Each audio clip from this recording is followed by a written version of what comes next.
Hello बच्चों, SK academy की physics class में आप सभी का स्वागत है। तो आज हम एक और नए क्वेश्चन के साथ आए हैं, that is of NEET 2025। NEET 2025 का फिजिक्स का क्वेश्चन नंबर 38। इसमें ग्राफ से रिलेटेड एक क्वेश्चन दिया हुआ है, ग्राफिकल वेरिएशंस हैं। तो आइए पढ़ते हैं क्या है।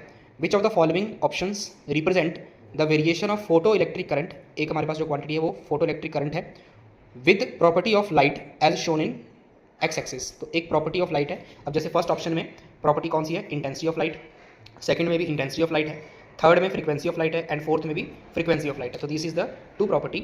और जो वाई एक्सिस पे हमारे पास जो क्वांटिटी है that is photo electric current, इन सभी में फोटो इलेक्ट्रिक करंट है। तो बेसिकली हमने फोटो इलेक्ट्रिक करंट का इंटेंसिटी और फ्रीक्वेंसी के साथ वेरिएशन को हमने रिप्रेजेंट करना है और इसका जो सही ग्राफिकल रिप्रेजेंटेशन है उसको हमने जो है वो सिलेक्ट करना है। तो सबसे पहले हमको इसका जो बेसिक कॉन्सेप्ट है वो पता होना चाहिए। बेसिक कॉन्सेप्ट बच्चों क्या है? सो बच्चों इसका बेसिक कॉन्सेप्ट जो है वो ये है कि जो इंटेंसिटी है, इंटेंसिटी बच्चों ये नंबर ऑफ फोटोन्स के ऊपर डिपेंड करता है, नंबर ऑफ फोटोन्स के ऊपर डिपेंड करता है, ठीक है। जबकि जो फ्रीक्वेंसी है, फ्रीक्वेंसी की अगर हम बात करें, ये फोटोन की एनर्जी, फोटोन की एनर्जी कितनी, दैट इज एच न्यू, ठीक है, उसके ऊपर डिपेंड करता है, ठीक है। और जो इलेक्ट्रॉन है, जो इलेक्ट्रॉन वहाँ से मेटल सरफेस से एमिट हुआ, उसकी काइनेटिक एनर्जी कितनी है उसके ऊपर डिपेंड करता है।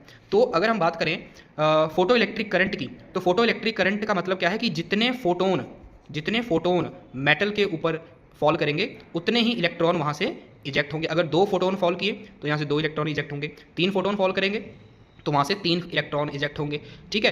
तो जितने नंबर ऑफ इलेक्ट्रॉन इजेक्ट होंगे उसके करस्पॉन्डिंग जो हमारे पास करंट आएगा एमीटर में, वो नंबर ऑफ इलेक्ट्रॉन के हिसाब से आएगा। बिकॉज करंट का फॉर्मूला क्या होता है? करंट का फॉर्मूला होता है NE/T। तो ये N नंबर ऑफ इलेक्ट्रॉन कितने हैं, नंबर ऑफ कितने इलेक्ट्रॉन इजेक्ट हो रहे हैं उसके ऊपर डिपेंड करेगा। और नंबर ऑफ इलेक्ट्रॉन किसके ऊपर डिपेंड कर रहा है? इंटेंसिटी के ऊपर। तो कहने का मतलब ये है कि जितनी ज़्यादा इंटेंसिटी होगी उतना ज़्यादा फोटो इलेक्ट्रिक करंट होगा, और जितनी कम इंटेंसिटी होगी फोटो इलेक्ट्रिक करंट भी उतना कम होगा। तो इसके हिसाब से अगर हम देखें तो फोटो इलेक्ट्रिक करंट और इंटेंसिटी का ये जो रिलेशन दिया हुआ है this is directly proportional to, तो ये हमारा रिलेशन सही है। बाकी ग्राफ को भी अगर हम देखें तो यहाँ पे हमको ये दिख रहा है कि photo electric current is independent of the intensity of light. तो ये तो बिल्कुल गलत है कि फोटो इलेक्ट्रिक करंट जो है वो इंटेंसिटी के ऊपर डिपेंड करता है, तो ये तो गलत ऑप्शन हो गया। इसी तरह थर्ड ऑप्शन को अगर हम देखें, frequency of light is proportional to photo electric current. तो बच्चों फ्रीक्वेंसी ऑफ लाइट पे फोटो इलेक्ट्रिक करंट डिपेंड नहीं करता, क्योंकि फ्रीक्वेंसी का मतलब है कि इलेक्ट्रॉन कितने, जो फोटोन है मेटल सरफेस के ऊपर, वो कितनी फ्रीक्वेंसी से आ रहा है, ठीक है।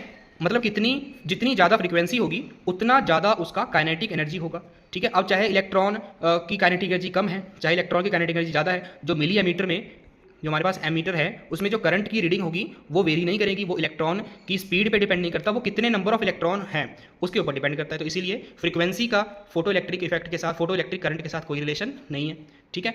इसी तरह यहाँ पे भी फ्रीक्वेंसी ऑफ लाइट और फोटो इलेक्ट्रिक करंट का ग्राफ है, तो ये भी अगेन हमारे पास गलत ग्राफ है, गलत ऑप्शन है। तो हमारे पास एक ही ऑप्शन बचा, that is option number A, क्योंकि photo electric current is directly proportional to intensity, means is directly proportional to number of photons कितने इजेक्ट हो रहे हैं सरफेस से, उसके ऊपर डिपेंड करता है।